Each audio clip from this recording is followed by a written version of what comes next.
Welcome once again. Today I am here, Damien Grant, the director of Tempest, and I'm talking with William van Roosmalen, one of the lawyers for Tempest. And we want to talk about an old regime. It's been around for a while. It's not used very much, and that is personal receiverships. And when it happens, people are quite surprised. We think about receiverships as something that happens to companies, but it doesn't just happen to companies, it happens to individuals. So before we go down that track, what does it mean for a personal receivership? So if somebody goes to personal receivership, what effectively happens? Well, there's a prerequisite for going into a personal receivership, and that's the same as a company going into receivership. They have to have granted someone else the security over their assets effectively, and you will have something, generally what's called a general security agreement, where it says, I am borrowing something from you and in return I'm giving you a security over everything, basically, that's counted as my property, and that doesn't matter whether you're a company or a person. It's the same. You go into personal receivership though, is that a receiver will be appointed to manage your assets and effectively to secure collateral to repay the person that you granted the security in exchange for a benefit. It's generally for money repayments, so if you compare it to a mortgage, your house is the security in that instance, and if you don't repay the bank, then they will use your house as security to sell it and try and recoup as much funds as they can from what they lent you in the first place. So it's analogous to that process, but obviously, being in a personal capacity, it's a wee bit different.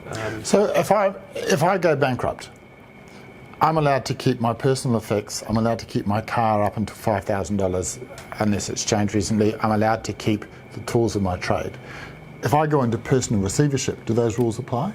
No. If you go into personal receivership and you own a house, for example, the receiver can effectively come in and take over and change the locks and say that they're going to be managing the assets now. And they could take my $1,500 Mitsubishi Mirage. Yes. Yes, if you had a $1,500 Mitsubishi Mirage. I've had a few in my time. And it applies to bank accounts as well. You will have to hand over the login details. They'll be taken from you from the bank, basically to realise any assets that they can out of those accounts. It is a remarkably draconian measure. Does it happen very often? I don't believe so. I don't believe it's very common, especially not in New Zealand. We have taken personal receivership appointments in the past. We average maybe 5 a year, and they are a draconian-ish but effective way of recouping debts that are owed, where there is some effective collateral to be realised. It is risky though, in the sense that you have generally very little visibility over what is going to be lurking underneath the bonnet when it's cracked open. I mean, there's some protection now, I guess, in the sense that you would need to be a licensed insolvency practitioner to undertake a personal receivership. That would have been captured with the recent regulatory change. Yes, that's possible as well. I haven't delved into the regulatory effects. Yeah, it definitely is the case. Something else that's interesting though, if it's a company, then the receiver is obligated to issue reports that are updated on the company's office. There doesn't appear to be a similar type of arrangements for a personal receivership. Well, that's right. There's no way really to know whether someone is or has been in personal receivership like there is with a company, where there is a company's register. There's no personal register in New Zealand which has got the same details on it, where you've got historical records and also up-to-date records that give reports on the details of the receivership.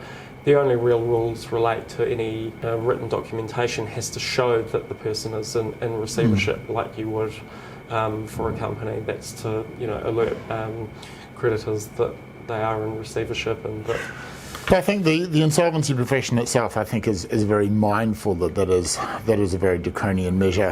I think that's part of the reason why it happens so rarely, and also one of the reasons why generally they tend to be of a fairly short duration. Why those people who are taking those receiverships, I think generally the industry acts in a really responsible way in terms of that. You don't, although, in theory you could take somebody's $1,500 Mitsubishi Mirage, that almost never happens. It's really the insolvency practitioners are looking for the large identifiable assets such as accounts receivables, property, assets of some considerable value, and often you tend to see that the receiverships happen and then they tend to finish in a reasonably short period of time. Well, that's right. And there's no obligation on it. They can go on for months or years, but practically speaking, we notice that practitioners go in and out really fast. And that also might be due to the fact that there's been some pre-work done and some communications had with the party to notify them of the situation and to try and really reach some resolution without the need for using that measure. In some cases, it might be the case that it just takes the extra step of actually going in into personal receivership before traction. And I think that because it is such a powerful tool for both parties in some ways, because even if you're the person on the receiving end, if it happens, it's in, it's out, it's quick. There's no long dragged out process if it's done properly. I think there's quite a bit of pressure, and I think the industry itself feels that pressure to exercise this power judiciously, really, and quickly, because what we don't necessarily want is we don't want a huge overlay of bureaucratic legislative rules around it that would make it less common perhaps, but also... It would be very hard to mandate and to regulate the steps and stuff like that, because it is a personal nature type thing, and it is quite all-encompassing, I suppose, as well. So it's definitely a measure of professional practice and, I suppose, convention is how they're dealt with. And I think certainly it's been my observation that is typically the way these things are dealt with. All right, so that's personal receivership, an antiquated regime that is still with us, used much less frequently now than I think it has been in the past, but I think that is a function of the way commercial trading has moved over the last 50 or 60 years. And also, if you guys have got any questions or comments, just leave them in the comments below, and someone will be in touch. Thanks so much. Thanks.